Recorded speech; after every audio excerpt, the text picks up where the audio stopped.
Hello, मेरा नाम फैज़ान मोहम्मद है। जिस मिट्टी पर चलना सीखा वो लोअर इंदस वैली की है। अक्सरियत लोगों की देहातों में गरीबी में ज़िंदगी है।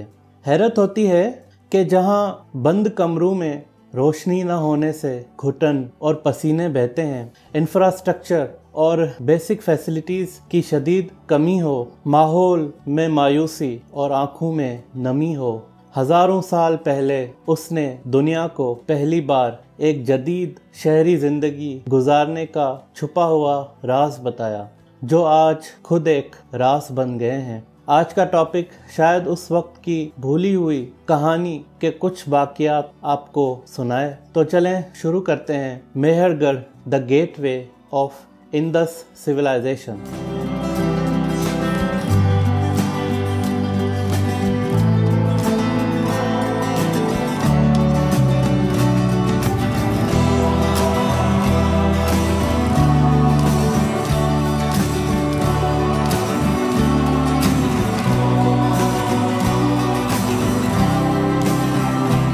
ये मैप वैसे तो ओल्ड सिल्क रूट का है जो 500 कबले मसीह से शुरू हुई, लेकिन रफली इसी में ऐड करते हैं।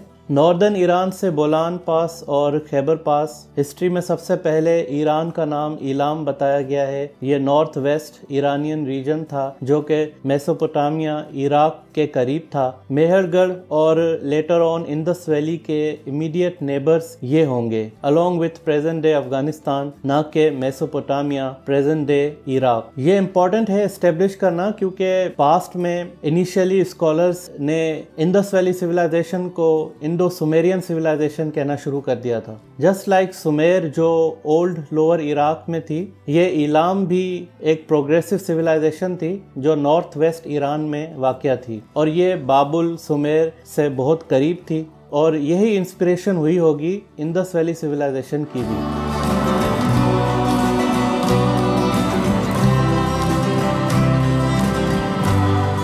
वक्त की स्टडी में उसके कुछ टर्म्स देखते हैं। मिलेनियम, सेंचुरी, BCE और BC। मिलेनियम 1000 साल, सेंचुरी 100 साल, BCE बिफोर कॉमन एरा और BC बिफोर क्राइस्ट। जब मैं 8th मिलेनियम BCE कहता हूँ तो इसका मतलब है कि 7000 कबले मसीह, ना कि 8000 कबले मसीह। ये कॉमन मिस्टेक्स हो जाती हैं क्योंकि फर्स्ट मिलेनियम BCE का मतलब है 1000 BCE। जीसस क्राइस्ट की बर्थ 0 या 1 AD में कह सकते हैं। उससे पहले BC और बाद में AD होगा। इसके नॉन रिलीजियस टर्म्स हैं BCE और CE। BC means before Christ, Jesus Christ से पहले। AD means anno domini, year of our lord, Jesus Christ के पैदाइश के बाद। और BCE means before common era. CE means common era. BC before Christ, Jesus Christ से पहले। AD anno domini, year of our lord, Jesus Christ के बाद। BCE before common era और CE कॉमन एरा। आजकल AD और BC के बजाय CE और BCE टर्म्स यूज़ होते हैं क्योंकि ये नॉन रिलीजियस टर्म्स हैं और क्रिश्चियनिटी इन्फ्लुएंस नहीं है। बिफोर कॉमन एरा और common era. Historical time scale में स्टोन एज, ब्रोंज एज और आयरन एज ये डिविजन्स की हैं हिस्टोरियंस ने प्री हिस्ट्री को एक्सप्लेन करने के लिए। स्टोन एज पत्थर का दौर, ब्रोंज एज कांसी का दौर और आयरन एज लोहे का दौर। मुख्तलिफ एरास में जो धातु, मेटल्स वगैरह आम इस्तेमाल होते थे, उनके बेसिस पर इन एरास को डिवाइड किया गया है। इन 3 एरास को फर्दर डिवाइड किया है। स्टोन एज की 3 कैटेगरीज हैं। एक पैलियोलिथिक विच मीन्स पुराने पत्थर वाला दौर, दूसरा मीजोलिथिक विच मीन्स मिडिल पत्थर वाला दौर, और last Neolithic which means new stone age, नए पत्थर वाला दौर। इसके बाद ब्रोंज एज जो कांसी वाला दौर है, ये 3000 कबले मसीह मीन्स 5000 साल पहले से लेकर 1300 कबले मसीह मीन्स 3300 साल पहले बने। और लास्टली आयरन एज लोहे वाला दौर, ये रफली 1200-1300 BCE से शुरू हुआ। नियोलिथिक पीरियड के बाद चालकोलिथिक एक ब्रीफ पीरियड भी मोस्टली ब्रिटिश स्कॉलर्स जैसे जॉन मार्शल अपनी तहरीरों में लिखते हैं, लेकिन इसको ज़्यादातर लेट नियोलिथिक बोला जाता है। उसके अलावा इन ब्रॉडर डिविजन्स को हिस्टोरियंस यूनिवर्सली लिखते हैं, जबकि इंदस वैली के ज़ुमन में कुछ लोकलाइज टर्म्स भी ईजाद किए गए हैं। जो within particular civilizations eras को डिवाइड करते हैं। जैसे यहाँ नौशारो, मेहरगढ़ और पीराक फेसिस लिखा हुआ है। ये initially Mehrgarh plus Indus civilization का टाइम स्केल और उसके एराज हैं। नियोलिथिक एरा में 6000 से 5000 कबले मसीह के बीच Mehrgarh short form MR 6000 MR 1B 6000 से 5500 कबले मसीह MR 2A 5500 से 5000 कबले मसीह। चालकोलिथिक जो कि एक्चुअली ज्यादातर लेट नियोलिथिक फेस अब कहा जाता है, वो 5000 से 3600 कबले मसीह, जिसमें MR 2B 5000 से 4500 कबले मसीह, MR 3B 4500 से 3600 कबले मसीह। चालकोलिथिक फेस के बाद अर्ली हड़प्पन फेस आता है जो 3600 से 2550 कबले मसीह, जिसमें मेहरगढ़ 4, 5, 6, 7A, 7B, 7C शामिल हैं। इस अर्ली हड़प्पन फेस में मेहरगढ़, नौशेरो और कोट डीजी ये साइड बाय साइड फेसेस चलते थे, जिसका मतलब ये है कि particular quality unique to those phases separately है, जिसकी वजह से वो फेसेस अलग लिखे जाते हैं, लेकिन एट द सेम टाइम वो डिफरेंट एरियाज में को एग्जिस्ट भी कर रहे हैं। अर्ली फेस के बाद मेच्योर हड़प्पन या इंडस सिविलाइजेशन का फेस आता है जो 2550 कबले मसीह से 1900 कबले मसीह का है। उसके बाद लेट हड़प्पन फेस मेहरगढ़ 8, नौशेरो और एक पीराक हैं। फिर पोस्ट हड़प्पन फेस पीराक 2, 3 और दुरखान 1, 2। ये post Harappan phase Indus civilisation जो continuous chain of culture and civilisation थी उसमें नहीं आता।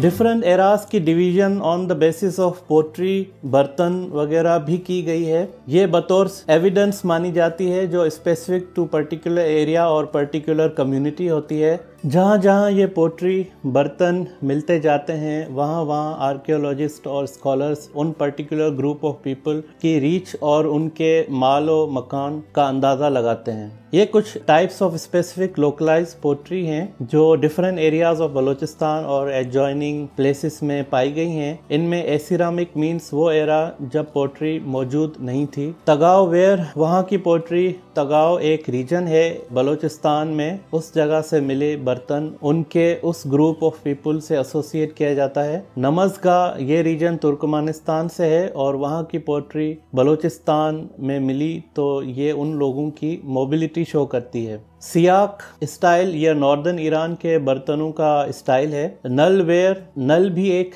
जगह है बलूचिस्तान में। फैज मोहम्मद वेयर, ये बर्तन भी एक जगह है बलूचिस्तान में जहाँ का स्टाइल फॉलो करते हैं। ये किसी रिसर्च पेपर में टेबल दी गई है, इसके रेफरेंसेस इन स्कॉलर्स के हैं जिनके नाम मेंशन है। तगाव वेयर, वेयर मींस बर्तन आप समझ लें। तगाव वेयर किस जगह से मिली, जैसे मेहरगढ़ के स्पेसिफिक फेसिस भी एक पर्टिकुलर लोकेशन के मींस उस जगह पर खुदाई की और उसके डिफरेंट लेयर्स मिले। सबके नीचे की लेयर्स पुरानी होती है और ऊपर वाली लेयर्स कंपैरेटिवली न्यू होती है। फिर पोट्री मेकिंग टेक्निक्स हैं, जैसे व्हील ड्रोन मींस एक व्हील टाइप मशीन से पोट्री बनाई गई, फिर शेप्स दिए गए और डेकोरेशन की गई और किस तरकीब से बनाई गई, जैसे जला के बनाई गई एक्सेट्रा। ये एक दूसरी टेबल है जो जनरल वेयर्स पोट्री को बताते हैं। ये केची बेग भी एक इलाका है बलूचिस्तान में जहाँ की पोट्री बहुत फेमस थी स्कॉलर्स में, जो उन्होंने ट्रेस की लोकेशंस पे और अंदाजे लगाए कम्युनिटी मोबिलिटी के और एरा डिटरमाइन करने के लिए। इस मैप में आप इलाके देख सकते हैं, वो लोकेशंस जहां से specific type of pottery discover हुई। इसमें फैज मोहम्मद, केची बेग, तगाव, नल वगैरह आप देख सकते हैं। अब ये मैप बहुत ही अमेजिंग है जो बनाया गया है 125 साल पहले की मूवमेंट को दिखा रहा है by Scholz in his 1983 publication. ये साइंटिफिक प्रोग्रेस के नतीजे में मुख्तलिफ पोट्री, मुख्तलिफ बर्तन को एक इलाके से दूसरे इलाके में जो पाए गए हैं उनकी बेसिस पर पॉपुलेशन माइग्रेशंस को ट्रेस करता है। बहुत सोफिस्टिकेटेड साइंस है, हवाई बात नहीं है। बलूचिस्तान पूरा मेंशन है और एंशिएंट टेम्पररी सीजनल माइग्रेशंस भी बताता है। गोल दायरे का मतलब यह है कि इस इलाके में particular group of people temporary migrations short length पर करते थे और सांप की तरह वर्टिकल हॉरिजॉन्टल लाइंस बताती हैं कि इन लोगों का इस एरिया में टेम्पररी माइग्रेशन पैटर्न एक्सटेंडेड था। कुछ लाइंस बलूचिस्तान से सिंध भी दाखिल होती हैं। ये इलाके इनके डिफरेंट रूट्स हैं। बीच में खीरथर के पहाड़ हैं, तो ये उन पहाड़ों में छुपी हुई हिडन एक्सेस थी जो उन लोगों को पता थी। मैंने इनमें सिर्फ गोरख हिल स्टेशन पे एक लोकल ड्राइवर से मैंने बात की, तो जीप वाले से मैंने बात की, तो उन्होंने बताया कि ब्रोही कबीले के लोग वहाँ से बलूचिस्तान से ये गोरख हिल के जॉइनिंग एरिया में दाखिल होते थे, जो जमाली कबीला है उसके ट्राइब के एरिया में, और इनके पास माल मवेश भेड़ बकरियां थी और इनके इतने माल मवेश थे कि अगर ये उनको कुछ बेच देते तो उनसे ये लैंड क्रूजर, पराडोज और ये इतनी बड़ी गाड़ियां भी वो ले सकते थे। मतलब इतने वो अमीर थे और वो गुजारते नोमैडिक लाइफ थे, जो बाद में ट्राइबल कॉन्फ्लिक्ट में उनके एक्सेस अब यहाँ से सिंध की तरफ लिमिटेड हो गई है। सर्दियों में वाइट लाइन तीर की उस डायरेक्शन में जाते हैं और गर्मियों में जो ब्लैक कलर की तीर की टिप बनाई है उस तरफ जाते हैं।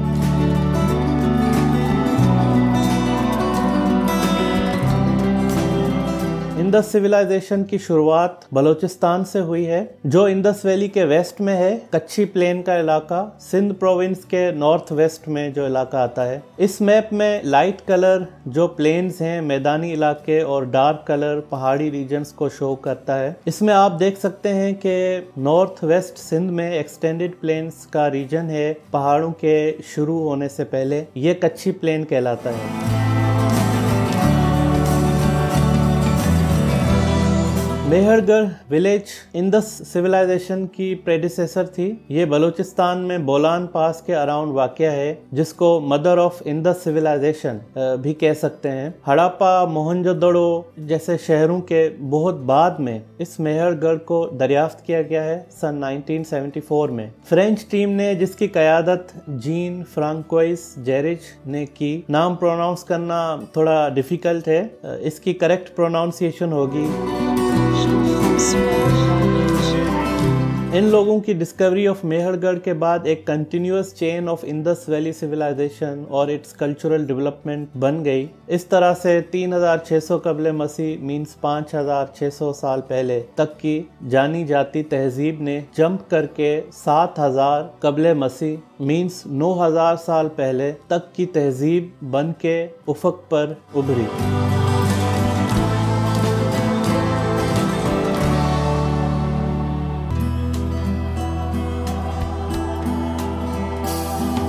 मेहरगढ़ फेस को फर्दर सब डिवाइड किया गया है। नियोलिथिक पीरियड में मेहरगढ़ 1A 7000 से 6000 कबले मसीह विच मीन्स 9000 साल से 8000 साल पहले की है। इस फेस में पहली डेवलपमेंट हुई इस साइट की एज अ सेटल्ड विलेज, जिससे पहले कोई गांव इंडियन सब कॉन्टिनेंट में या बलूचिस्तान में नहीं था। इस दौर में 9000 साल पहले छोटे घर बने जिनमें बहुत सारे कमरे थे। इस तर्ज बनावट को क्वाड्रेंगुलर प्लेन कहते हैं। 4 कॉर्नर्स पर चौकोर बनावट है। इनकी दीवारें एयर ड्राइड मड ब्रिक्स से बनी थी। नेचुरल हवा से कीचड़ को सुखाते, जो आज भी रूरल एरियाज में होता है। एग्रीकल्चर की बात करें तो यहाँ पर बार्ले, जौ के आसार मिले हैं। उसके अलावा ब्रेड व्हीट या कॉमन व्हीट गंदुम भी मिली है। Cereals including barley, wheat, rice, जौ, गंदुम, चावल, ये सब कुछ वाइल्डली खुद ब खुद या कुछ ग्रो करते थे, उनके बाकियात मिले हैं। जिस तरह ग्रास कटर होता है वैसे ही उनके एग्रीकल्चरल टूल्स होते थे। एक का नाम इंग्लिश में sickle whose flint blade was fixed with bitumen substance, मतलब कि उस टूल के 2 हिस्सों को एक काले सब्सटेंस जो कोयले की एक किस्म होती है उससे जोड़ा जाता था। एग्रीकल्चर के अलावा हर्डिंग, माल मवेश को पालना, लाइव स्टॉक, वो भी ये लोग रखते थे, जिसमें गोट, शीप और कैटल, जेबू सरे फहरिस्त हैं। पोट्री मेकिंग में एसिरामिक मीन्स जब पोट्री ना हो का एंड पीरियड था। थोड़ा बहुत छोटे ह्यूमन फिगरिन्स मिले हैं, छोटे से बनाते थे इंसानी शक्ल के खिलौने, जो के पक्की की हुई मिट्टी से बने हैं। मुर्दों को दफनाने का रवाज था। छोटे खड्डे बना के उनमें बकरी का बछड़ा, कुछ टूल्स जैसे पत्थर वाली कुल्हाड़ी और जेवरात के साथ दफनाते थे। इससे अंदाज़ा होता है कि उनमें आफ्टर लाइफ, मौत के बाद की ज़िंदगी की समझ और उसका यकीन था कि मरने के बाद वाली ज़िंदगी की तैयारी करके मुर्दे को भेजते थे, उसको कुछ ज़रूरियात का सामान देकर। ज़ेवरात में मैरीन शेल्स, समुद्री चीज़ों से बने हुए नेकलेसेस और एक सब्सटेंस लेपिस लजूली से बने हुए जेवरात, जो उस ज़माने में डायमंड जितना कीमती ये सब्सटेंस होता था, हीरे जितना कीमती, उससे बने हुए ये जेवरात भी उन जो दफनाए हुए मुर्दों की कब्रों में से मिले हैं। कब्रों से मिले जेवरात, उनको बनाने का मटेरियल ये बताता है कि इन लोगों की रसाई कहाँ तक थी। साउथ में अरेबियन सी, इंडियन ओशन तक थी, नॉर्थ में अफगानिस्तान, अपार्ट फ्रॉम दैट अगर आप देखें तो मेसोपोटामिया या सुमेर, और इन लोगों के बीच में वेस्ट साइड पे नॉर्थ वेस्ट ईरान, जिसको इलाम कहते थे, वो आता था। इसका मतलब ये सुमेरियंस नहीं थे, ये क्योंकि सुमेरियंस और इनके बीच में इलाम था। मेहरगढ़ बोलान पास के नज़दीक कच्ची प्लेन्स पे इंडियन सबकॉन्टिनेंट का पहला विलेज था और इसके सराउंडिंग माउंटेन रेंजेस पे किली गुल मोहम्मद जो एलिवेशन पर था, और आप समझें कि Mehrgarh village 300-400 metres above sea level था और किली गुल Mohammad 1600 metres above sea level था। तो ये हाईलैंड्स पर था और मेहरगढ़ आप समझ लें कि कच्ची प्लेन्स के लो लैंड पर था। ये बताता है कि इस दौर में बोथ ऑन प्लेन्स और हाईलैंड्स सेम आसार परमानेंट सेटलमेंट के मिले हैं, विच मीन्स के डेवलपमेंट साइमल्टेनियसली हुई है यहाँ पर। नियोलिथिक फेस में मेहरगढ़ 1B 2A 6000 से 5000 कबले मसीह में मीन्स 8000 से 7000 साल पहले का टाइम था। स्कॉलर्स ने मेहरगढ़ पर सेटलमेंट्स को इस तरह पोर्शंस में सब डिवाइड किया है। सब डिवीजन किसी चेंज ऑफ पीरियड की तरफ इशारा करती है, तभी की गई है। इस पीरियड में लिमिटेड पोट्री बर्तन मिले हैं, वही सेम कच्ची मिट्टी से बनाई हुई, हाथ से तराशी हुई। कुछ टोकरियां मिली हैं जिन पर बिटुमिन की कोटिंग की गई है। इस मेहरगढ़ के दूसरे फेस में बड़ी बड़ी अनाज की स्टोरेज बिल्डिंग्स मिली हैं, वहां से गंदम के जले हुए दाने मिले हैं। एग्रीकल्चर की बात करें तो सेम पहले जैसे जौ, गंदम वगैरह होते थे, लेकिन उसमें कुछ इजाफा फसलों का भी है, जैसे कि जुजूबे, जिसको उर्दू में बेर कहते हैं, और खजूर। हर्डिंग के हिसाब से, माल मवेश चराने के हिसाब से जानवर, कैटल, बोविड की बोन्स मिली हैं। आर्ट्स में पहले ह्यूमन फिगरिन्स, इंसान छोटे छोटे उनके खिलौने, वो बने हुए थे। अब एक दूसरा इजाफा भी हुआ है और कैटल, ज़ेबू, गाय के भी मुजस्मे पहली बार बनाने शुरू किए गए हैं इनकी तरफ से। बरियल्स में भी फ़र्क है, दफनाने में भी फ़र्क है इस फेस में। वो ये कि अब मुर्दों के साथ चीज़ों को या ऑर्नामेंट्स को दफनाना इन्होंने छोड़ दिया है, अब सिर्फ मुर्दे दफनाते हैं। ये यकीनन एक मजहबी तब्दीली आई है इस दौर में, क्योंकि अगर गुर्बत की वजह से होता तो पिछले मुर्दे जो इन्होंने दफनाए थे और उनके जेवरात वो ये निकाल लेते अगर ये गरीब हो गए होंगे तो, लेकिन ऐसा नहीं है।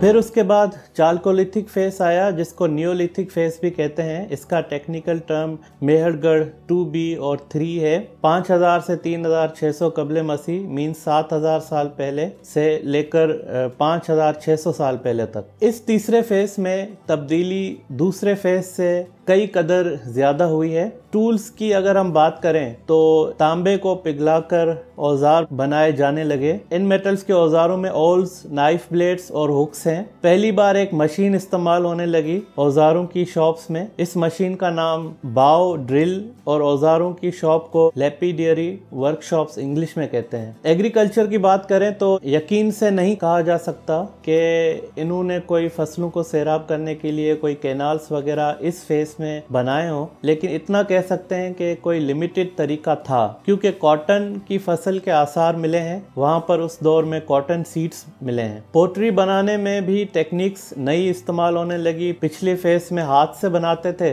इस तीसरे फेस में व्हील ड्रोन थे, चरखे से बनाते थे। जैसे कि ये दौर 5000 से 3600 कबले मसीह का बलोचिस्तान में चल रहा था। यहाँ 4000 कबले मसीह में पहली बार बर्तनों पर जियोमेट्रिक शेप्स घड़ने लगे ये लोग, और उसके कुछ ही टाइम बाद फिर जानवरों की ड्राइंग्स भी बनाने लगे। इन ड्राइंग्स को मोटिव्स कहते हैं इंग्लिश में। पोट्री का स्टाइल इस दौर में, उसका नाम तगाव ए वेयर। पहले बताया था कि पोट्री के कुछ टाइप्स होते हैं इन इलाकों से जहाँ से वो मिली हैं, और तगाव भी बलूचिस्तान का एक इलाका है। तगाव ए वेयर, इसको थ्रू आउट कच्ची प्लेन्स पाया गया है इस दौर में। ये मैदानों में भी और हाईलैंड्स में भी दोनों जगह पर पाया गया था। पोट्री की मौजूदगी से स्कॉलर्स इनको ट्रेस क्या करते हैं कि ये लोग सीजनल माइग्रेशन करते थे, फिर सर्दियों और गर्मियों में ये लोग डिफरेंट जगह, डिफरेंट लोकेशंस पर माइग्रेट हो जाते थे। फाइनली इसी दौर में इन लोगों ने कमर्शियल तिजारती ताल्लुकात भी अपने पड़ोसी रीजन से बनाए। फिर से जो पोट्री के इकसाम मिले हैं वो तुर्कमानिस्तान की नमज़गाह 2-3, नॉर्दर्न ईरान की सियाक स्टाइल है। ये बर्तन इन स्टाइल्स के मिले हैं। इस कमर्शियल एक्सचेंज से ये गेस किया जा सकता है कि शायद इन लोगों की आइडियोलॉजी भी सेम हो। कुछ मजहबी आइडियोलॉजी के बारे में जानना इसलिए भी जरूरी है कि वो लेटर ऑन इंदस स्क्रिप्ट, जो कि आज तक डिसाइफर ही नहीं हुई, उसकी डिसाइफरमेंट में भी हेल्प कर सकती है, क्योंकि स्क्रिप्ट में भी मोस्टली नाम्स वगैरह, प्रॉपर नेम्स ये वो होते हैं, तो वो प्रॉपर नेम्स भी मजहबी होते हैं। जिस तरह से हमारे यहाँ अब्दुल्ला होता है कि अल्लाह का बंदा, इस किस्म के वो नाम होते हैं, जिस पर फिर सेपरेट वीडियो कभी बनाऊंगा। अर्ली हड़प्पन पीरियड मेहरगढ़ 4 और 5 है, 3600 से 3200 कबले मसीह। इस फेस में ऑलमोस्ट सर्टेनली कह सकते हैं कि इरिगेशन कैनाल इन्होंने बनाए थे, जिसके नतीजे में दूर दराज तक एग्रीकल्चर फैला, नई नई साइट्स वजूद में आई, विलेजेस में आबादी बढ़ी। इस सब के नतीजे में एक सोशल चेंज आया। पहले जो कम्युनल ग्रेनरीज थी, मतलब एक जगह पर स्टोरेज साइट्स थी, फूड को गंदम वगैरह रखते थे, अब एक बर्तन, बड़ा सा जार डिफरेंट घरों में मिलने लगा, जो कि मोस्ट प्रोबेबली फैमिलीज का था। इसका मतलब यह है कि प्राइवेट ओनरशिप, जाती मिल्कियत का रवाज यहाँ से मेहरगढ़ के इस फेज से शुरू होता है। इसके अलावा जो पोट्री, जो बर्तन बनाते थे, उन पे अब वो पोटरर्स, कुम्हार हम उसे कहते हैं, वो अब अपने मार्क्स भी उसमें लगाने लगे। मतलब कि फैमिलीज बनवाती थी वो जार्स और फिर उनको कहती थी कि अब आप इनमें अपने मार्क्स लगाएं, या फिर वो जो पोटरर्स थे, कुम्हार से, वो अपने खुद ही अपने इंडिविजुअल मार्क्स लगाते थे। इस फेस में जो 3600 से 3200 कबले मसीह का है, मेहरगढ़ और सराउंडिंग बलूचिस्तान के विलेजेस से सील्स मिलने लगी। ये बहुत छोटी होती हैं, आप कह लें कुछ सेंटीमीटर्स की होती हैं, और ये इकोनॉमी में काम आती हैं। चौकोर रेक्टेंगुलर शेप्स की उस टाइम पर थी और उन पर स्टैंप लगा हुआ होता था। इनको बनाने का मटेरियल पत्थर, स्टोन, टेराकोटा जो मिट्टी होती है उसको सुखा के, और बोन्स, हड्डियां वगैरह, उनसे भी ये बनाते थे। सील्स मिलने का मतलब ये है कि अब मेहरगढ़ के इस फेस में एडमिनिस्ट्रेशन का निज़ाम भी वजूद में आया। एडमिनिस्ट्रेशन के बाद अब इनके पास ऐसे टूल्स आ गए थे कि एक मॉडर्न सिविलाइजेशन बन सकती थी। साइमल्टेनियसली इस अर्ली हड़प्पन फेस में जो मेहरगढ़ 4 और 5 है, वही सिंध में आमरी के इलाके में था। आमरी सेवन और जामशोरों के बीच में है। वैसे तो कच्ची प्लेन भी 15th सेंचुरी तक सिंध की समा डायनेस्टी के पास था, लेकिन फिर उसको अरगून डायनेस्टी ने लिया। लेकिन हम जब सिंध की बात कर रहे हैं तो प्रॉपर सिंध की बात कर रहे हैं, जो करंट मॉडर्न जियोग्राफिकल बाउंड्रीज हैं, उनमें जो सबसे पहली जो सेटलमेंट थी वो आमरी की सेटलमेंट थी। आमरी की सेटलमेंट अंदाजन 3600 कबल मसीह से हुई होगी, और उसके बाद जो दूसरा बड़ा शहर था वो कोट डीजी था, और कोट डीजी 3200 से 2600 कबल मसीह तक था। इस पीरियड में बलूचिस्तान में केची बेग पोट्री का स्टाइल बहुत फेमस था, और उसके बाद जब ये बलूचिस्तान से फार्मर्स यहाँ पर आमरी पर सेटल होने लगे, तो आमरी में एक तो इनका तगाव ए वेयर, जो पहले इनका पोट्री का स्टाइल था बलूचिस्तान में, तगाव एक इलाका है, उसकी एक एडवांस्ड किस्म पॉलीक्रोम तगाव वेयर, वो आमरी में बलूचिस्तान की जो थी वो आमरी में पाई गई, side by side with local handmade जो बायक्रोम की पोट्री आमरी की थी उसके साथ। तो इससे अंदाजा होता है कि वहाँ के लोगों ने यहाँ पर आमरी में हिजरत की। अच्छा, अब फेसिस इंटर कनेक्टेड हैं और ओवरलैप होते हैं। जिस तरह से अर्ली हड़प्पन फेस में मेहरगढ़ और नौशेरो और आमरी, ये फेसेस ओवरलैप होंगे। मेहरगढ़ 4 से 7, नौशेरो 1, आमरी 2, और कोट डीजियन फेस नौशहरों एक गांव था उस दौर का। वैसे ये वर्ड जो है वो अभी सिंध में भी बहुत सारे शहरों का नाम नौशहरों है। इवन नॉर्दर्न इंडस वैली में, नॉर्दर्न पाकिस्तान में भी काफ़ी कुछ जगह हैं वहाँ पर उनका नाम भी नौशहरों है। तो ये बलूचिस्तान का नौशहरों था। मेहरगढ़ के जो पोटरर्स थे, कुम्हार थे, हम उनको ये बोलते हैं, उन्होंने एयर रिडक्शन की टेक्निक सेरामिक्स में जो यूज होती है उसमें उन्होंने मास्टरी कर ली थी और बहुत ही फाइन क्वालिटी के, हाई क्वालिटी के सेरामिक्स वो बनाने, मेहरगढ़ के पोटरर्स वो बनाने शुरू हो गए थे। अच्छा, अब इनमें सेरामिक्स में कुछ नाम ये हैं कि Quetta ware, ware means pottery, Quetta ware, Nal ware, Faiz Mohammad ware. अब ये नल, फैज मोहम्मद, कोयटा ये इलाके हैं। कोयटा तो फेमस है, लेकिन नल और फैज मोहम्मद ये भी इलाके हैं। उनके नाम पर स्कॉलर्स ने ये नाम रखे हैं पोट्री के स्टाइल के। कोयटा वेयर बर्तन जो थे उनमें ग्लोबुलर वेसल थी और उनकी जो नेक होती थी वेसल्स की, उसमें ब्लैक कलर का पेंट होता था। मुझे कोई इतनी तस्वीर नहीं मिली, हो सकता है म्यूजियम्स में ये रखे हो। और बाकी की जो दो किस्म थे, नल हो गया और नल के बाद फैज मोहम्मद वेयर हो गया, उनमें भी प्लांट्स और एनिमल मोटिव्स पाए गए हैं। अब जहाँ जहाँ ये बर्तन मिलते गए वहाँ वहाँ स्कॉलर्स इनको ट्रेस करते गए कि इनका एरिया ऑफ इन्फ्लुएंस, इनकी कनेक्टिविटी क्या होगी। एक स्टाइल का नाम है एमीर स्टाइल। ये ओमान में था और ओमान के बाद ये सिस्तान में शहर सोख्ता और उसके बाद मुंदीगाक अफगानिस्तान, इस एरिया ऑफ इन्फ्लुएंस में पाया गया है। अब हमारा मेहरगढ़ जो था वो बिटवीन शहर सोख्ता और मुंदीगाक था। दूसरा इवन तुर्कमानिस्तान की एक पोट्री का स्टाइल है, नमाज़गाह स्टाइल। ये भी वहाँ पर मेहरगढ़ में मिला है, बलूचिस्तान में मिला है। तो इससे इनका area of influence, area of trade पता चलता है। जब ये डिफरेंट पोट्री के टाइप्स इंटरमिक्स होते हैं तो मतलब के लोग भी वहाँ पर इंटरमिक्स होते हैं। शुरू में ताजर होते थे, वो ये आते थे, ग्रुप में आते थे, फिर यहाँ पर आके रहते थे। तो फिर जब जाते थे तो इनकी कुछ पोट्री, इनके कुछ बर्तन वगैरह यहाँ पर रह जाते थे, जिनको फिर स्कॉलर्स ने ट्रेस किया है और अंदाज़ा लगाया है कि इनका क्या आपस में लिंक हुए होंगे। अब इसमें हम मेहरगढ़ के ईस्ट में हम इसको ईरान को थोड़ा स्टडी करते हैं, नॉर्थ वेस्ट ईरान। इसमें ये दो बड़े शहर थे, सिस्तान में शहर सोख्ता और आगे नॉर्थ वेस्ट ईरान में जो सुमेर के करीब सूसा एक शहर का नाम था। इस पूरे इलाके को एलाम कहते थे और एलामाइट इलाका इसको कहते थे उस दौर में। यहाँ पर रिटन टैबलेट्स भी मिली हैं जिनमें एलाम की अपनी राइटिंग स्क्रिप्ट है, उसको प्रोटो एलामाइट स्क्रिप्ट बोलते हैं। एलाम की बहुत सारी स्क्रिप्ट थी, उनमें से ये सबसे पुरानी थी, प्रोटो एलामाइट। एक तो इसमें हम ये भी देख सकते हैं कि हो सकता है इंदस के जो स्क्राइब्स थे जिन्होंने सबसे पहले इंदस स्क्रिप्ट बनाई, उन्होंने इन्फ्लुएंस लिया हो एलाम की स्क्रिप्ट से, प्रोटो एलामाइट से। लेकिन अब मॉडर्न साइंटिफिक रिसर्च कहती है कि प्रोटो एलामाइट स्क्रिप्ट से इन्होंने नहीं लिया होगा, क्योंकि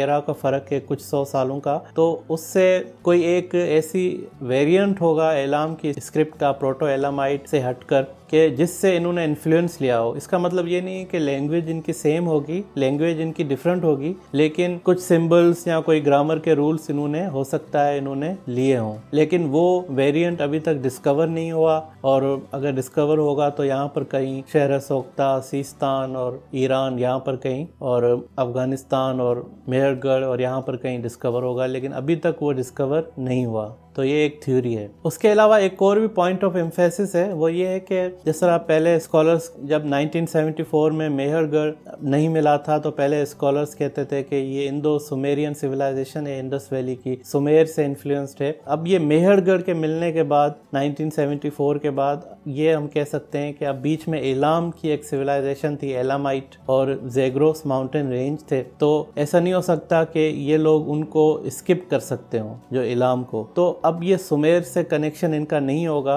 और क्योंकि बीच में एलाम है तो ये भी एक ईरान का एक पॉइंट है कि इसको सुमेरियन सिविलाइजेशन नहीं कहा जा सकता कि जो करीब में होगी। और एलामाइट सिविलाइजेशन इसलिए नहीं कहा जा सकता क्योंकि एलाम का अपना कल्चर था, उनकी अपनी राइटिंग थी, उनके अपने पोट्री, बर्तनों के स्टाइल थे जो यहाँ पर मिले हैं, तो उससे पता चलता है कि कल्चर इनके डिफरेंट थे। अच्छा, अब जो पोट्री को अगर हम देखते हैं तो उसमें जब हम सिंध प्रॉपर की बात करते हैं तो उसका मतलब ये है कि आज की जो जियोग्राफिकल बाउंड्रीज हैं उसका सिंध प्रॉपर हम कह रहे हैं। पोट्री को देखते हैं तो नॉर्थ में कोट डीजियन का पोट्री स्टाइल था और वहाँ पर ये बर्तन मशहूर थे। कोट डीजी स्टाइल ये होता है कि ग्लोब्यूलर वेसल होती है और उसकी नेक पर ब्लैक कलर का पेंट होता है। साउथ में हम देखते हैं तो आमरी का बर्तनों के इकसाम मिलती हैं, ये उनसे डिफरेंट हैं। और हम अगर ईस्ट में देखते हैं इंडस वैली की तो सोथी वेयर एक स्टाइल था जो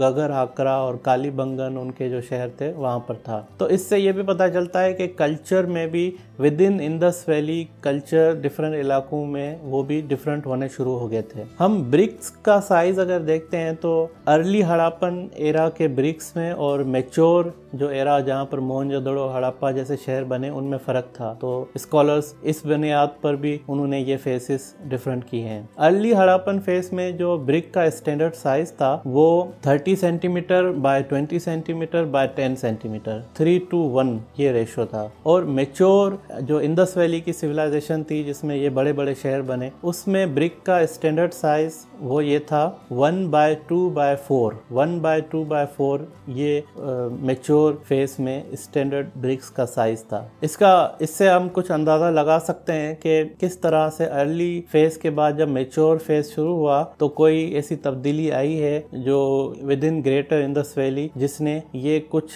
बेसिक चीजें जो थ्रू आउट स्टैंडर्ड साइजेस हैं ये सारी चेंज हुई हैं। स्कॉलर एस्को पार्पोला जिन्होंने डिसाइफरिंग ऑफ इंडस स्क्रिप्ट का किताब लिखा है और वैदिक स्कॉलर भी एक बहुत बड़े हैं, उन्होंने तारीफ की है। एक स्कॉलर हैं एम रफीक मुगल, उन्होंने तारीफ की है कि अर्ली हड़प्पन एरा का जो फेस था वो टर्म उन्होंने ईजाद किया है और वो बिल्कुल सही ईजाद किया है, क्योंकि इसको अगर हम प्री हड़प्पन एरा कहते तो इसका मतलब ये था कि आप ग्रेटर इंडस वैली जो कंटिन्यूटी है मेहरगढ़ से 7000 BC से लेकर कम से कम 1900 कबल मसीह तक वो कंटिन्यूटी नहीं रहती, कल्चरल कंटिन्यूटी। अगर इसको प्री हम कह देते हैं मतलब उसके बाद का फेस, तो अर्ली हड़प्पन फेस उन्होंने कहा बिल्कुल सही है। On the other hand pre Aryan phase हम कह सकते हैं कि आर्यंस की वहां पर आना और वहां से उनका फर्दर जाना, ये प्री आर्यन फेस प्रॉपर होता है। और अर्ली हम हड़प्पन कहेंगे, हम प्री हड़प्पन नहीं कहेंगे, क्योंकि स्कॉलर्स कहते हैं, मोस्टली वेस्टर्न स्कॉलर्स कहते हैं हमें पता नहीं है कि मेहरगढ़ से पहले 7000 कबल मसीह से पहले इंडियन सब कॉन्टिनेंट में मतलब 9000 साल उससे पहले यहाँ पर कोई सिविलाइजेशन के ट्रेसेस मिले हों। क्योंकि मैंने पहले वीडियो में कहा था कि सिविलाइजेशन तभी होगी जब सिविलाइजेशन के टूल्स अवेलेबल होंगे, और टूल्स अवेलेबल तभी होंगे जब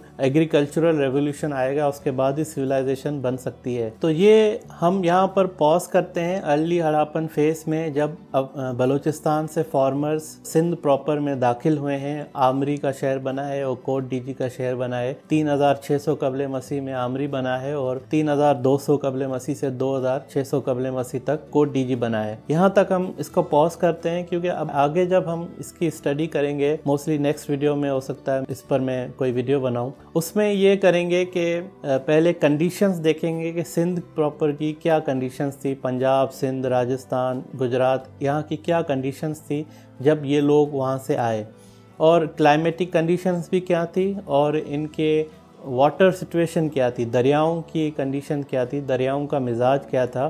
क्योंकि 4th मिलेनियम BC 3600 कबल मसीह से पहले बलूचिस्तान के फार्मर समझते थे कि बस ये फॉरेस्ट हैं, यहाँ पर मार्शेस हैं, यहाँ पर पानी है, दलदलें हैं और यहाँ पर सिविलाइजेशन नहीं ग्रो कर सकेगी। तो उसके बाद कुछ एक तो पॉपुलेशन प्रेशर अपनी जगह पर होता है कि एक सिविलाइजेशन बनने जा रही थी तो गांव बनने जा रहे थे तो पॉपुलेशन प्रेशर होगा, लेकिन उसके अलावा ये फैक्टर्स भी होंगे क्योंकि अगर ज़मीन अच्छी नहीं होगी तो फार्मर्स क्यों यहाँ पर आएंगे। तो इन दरियाओं की कंडीशंस को भी हम देखेंगे। और मैंने पहले एक क्रिएशन पर वीडियो बनाई थी तो उसमें मैंने बताया था कि दरियाओं के पेयर्स हैं, मुख्तलिफ चीज़ों के पेयर्स हैं, और ये बात इंसानों तक तो समझ में आती है, लेकिन इंसानों से आगे जब हम बात करते हैं, चीज़ों के पेयर्स की बात करते हैं तो वो हमें समझ में नहीं आती।